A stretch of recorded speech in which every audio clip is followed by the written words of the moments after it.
You'll always be my number one, even after we're married.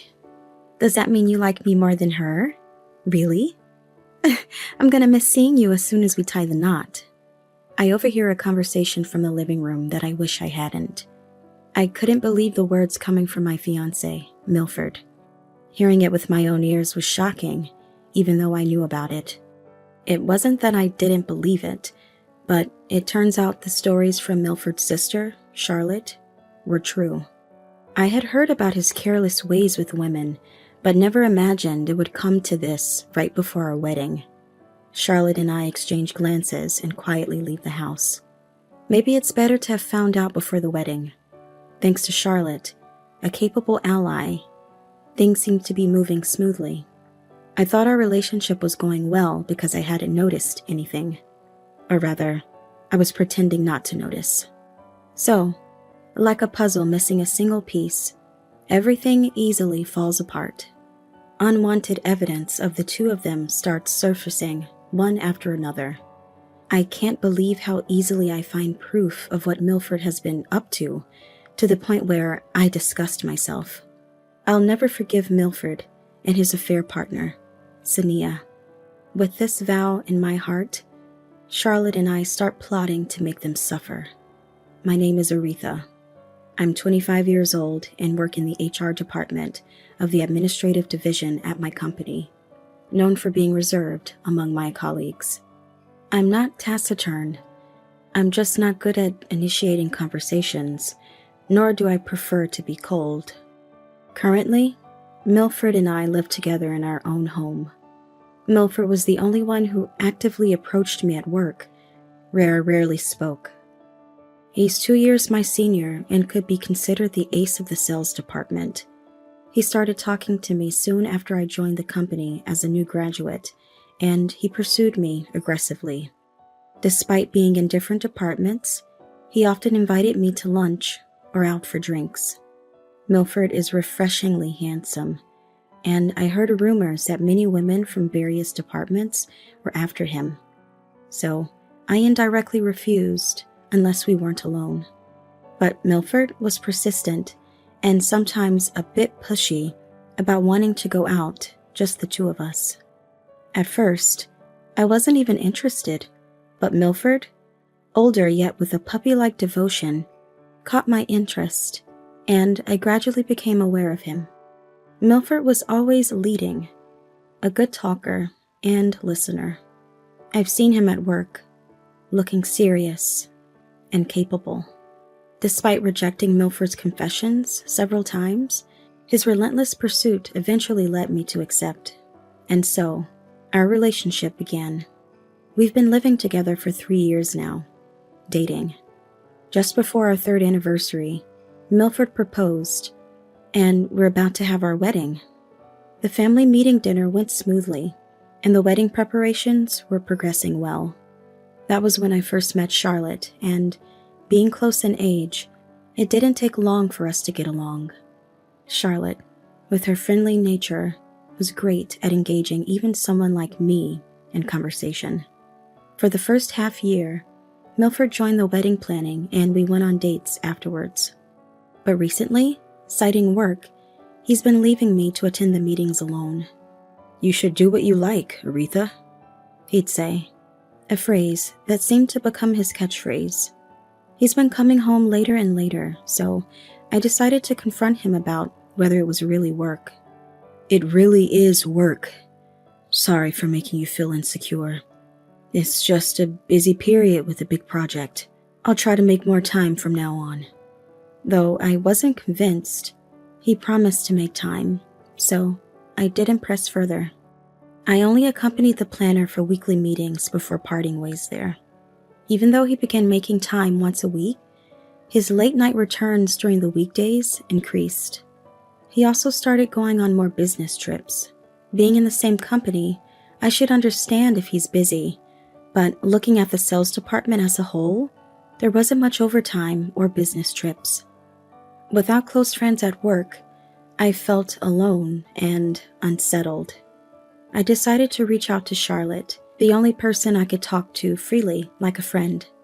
I contacted Charlotte and we arranged to meet at my house the following weekend. During those 3 days, Milford continued to come home late, leaving us only the mornings to talk. I couldn't even tell Milford about meeting Charlotte. Lately, our conversations were just, "Good morning," and "I'm off." This is all I remember. I couldn't wait up for Milford since I had work the next day, too. And inevitably, his business trips would fall over the weekend, leaving no chance for a proper conversation. Texts would be read but not replied to, and phone calls answered only about once in 10 attempts. Even when he did answer the phone, it was quickly, "I'm with a client right now. I'm swamped at the moment," and then he'd hang up. Alone with my thoughts about Milford, Charlotte arrived at my house a bit earlier than we had planned. As we made small talk, I mentioned I had something I wanted to discuss, and Charlotte's expression turned serious. "What? Milford has?"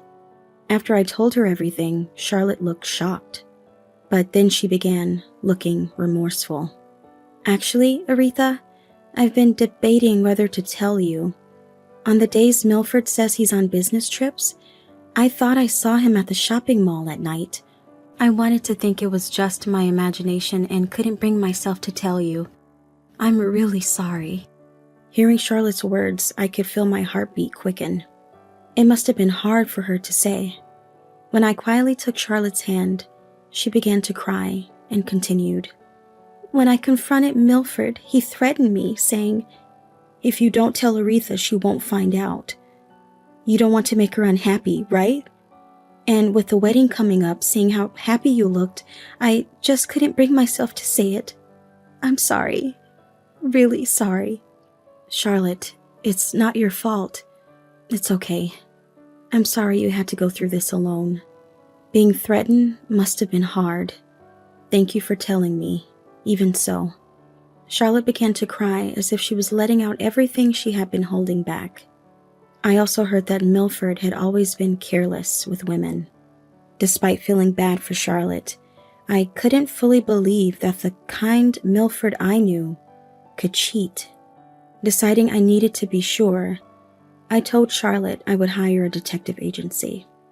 "That might be best," she agreed. Charlotte wanted to hear the detective agency's findings together, so we agreed to share the information once it arrived and then parted ways. Waiting for the detective agency's results, I was restless and anxious. Then, one day after work, "Can you and Milford come to the family home this weekend? There's something about the wedding we need to discuss." I received a text from my mom. My family home is far away, so a visit would mean staying overnight. When I texted Milford about going to my family home together for the weekend, "Sorry, doesn't look like I can get away from work," he replied fairly quickly. I informed my mom it would just be me coming, and I told Milford I'd be staying overnight. However, as usual, there was no reply to that text. On the weekend, claiming he had to work, Milford left early.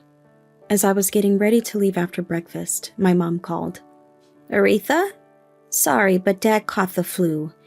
We just got back from the hospital, and since Milford said he has to work, maybe we can reschedule?"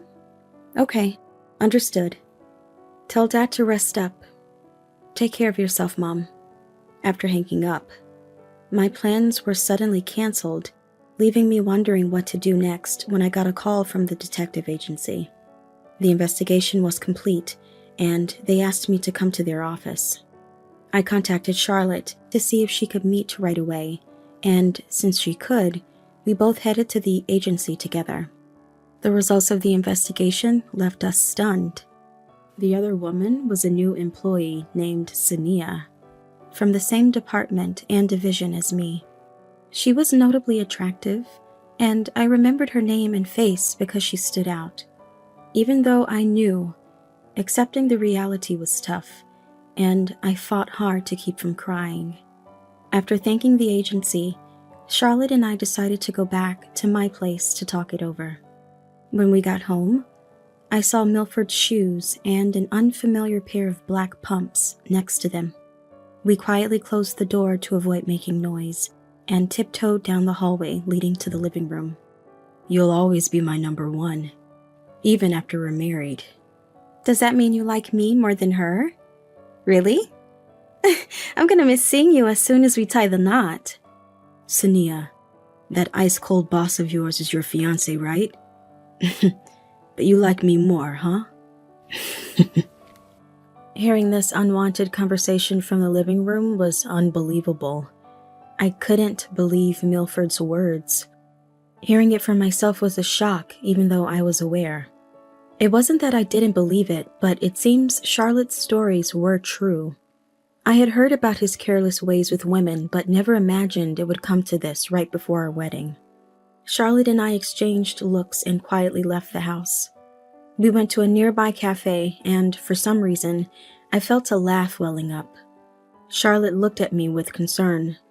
Charlotte, I need your help with something. I thought so.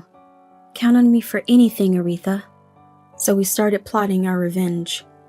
From that day, I stopped initiating conversations with Milford. Seemingly sensing something, Milford began to approach me more. By this time, there was less than a month left until the wedding. Even as Milford started initiating conversations, my cool responses made him stop going on business trips and start coming home earlier. Charlotte must have been late, huh?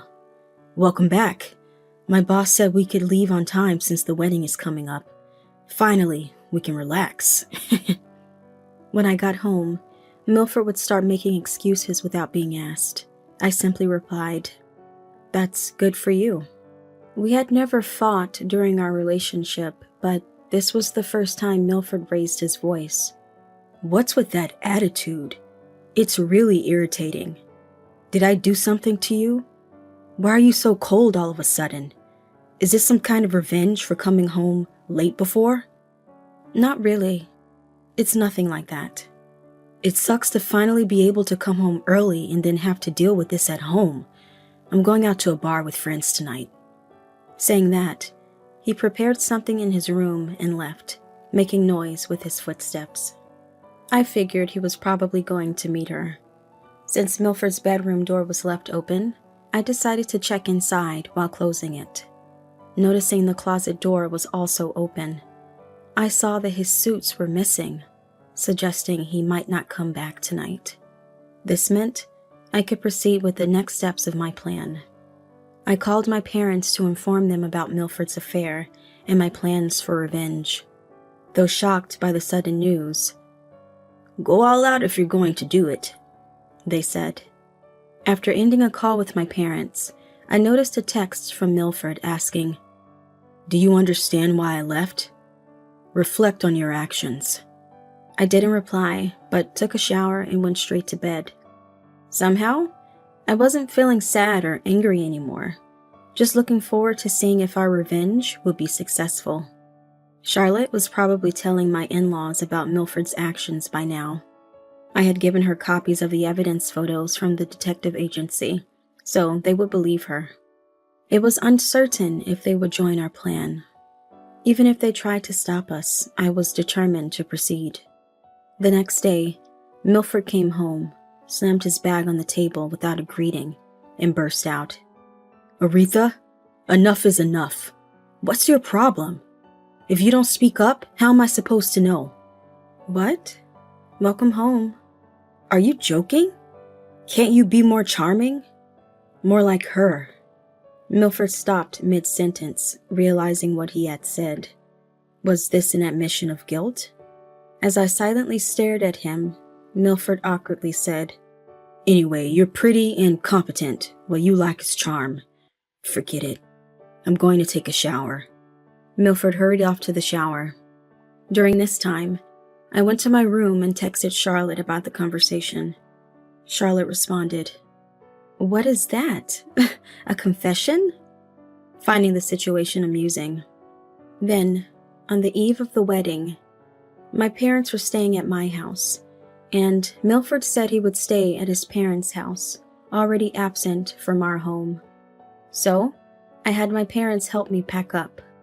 Aretha, are you really leaving this house? Yes, I'm done. I don't need memories with Milford. My parents agreed with my decision, packed the car, and arranged for a carrier to pick up the rest later. The next morning, I woke up early, perfectly applied my makeup, and was fully prepared. Milford started calling persistently. Ignoring all his calls, I saw texts from him. Where are you? What are you thinking? I ignored these as well. After that, I received a call from Charlotte, who was at the venue. Once I answered, Charlotte asked the venue staff to project her phone's screen for everyone to see. Switching to video call, I took a deep breath and began speaking to the attendees through my phone. Ladies and gentlemen, thank you so much for being here today on our behalf. However, I must inform you that I cannot marry Milford. Charlotte, Milford's sister, will explain the details. After I said this, Charlotte took the microphone and directed everyone's attention to another screen showing photos of Milford's infidelity. The room buzzed with murmurs, but Charlotte methodically explained each photo. With only Milford and Sania, who had boldly taken a seat in the venue, turning pale at their disgraceful images being displayed, Sania suddenly stood up in front of the screen. "Don't look! It's a misunderstanding! Someone delete this!" she yelled. Milford tried to take the microphone from Charlotte, joking that it was just a wedding prank, but no one believed him. The company's executives started to murmur, "What's going on here?" while friends commented, "This is bad," some even finding amusement in the situation. Then, father-in-law John, in anger, took the microphone and addressed the crowd. "Ladies and gentlemen, we deeply apologize for today's inconvenience. Our son has caused you trouble. We will return your wedding gifts as you leave, but please enjoy the meal. Thank you very much for coming.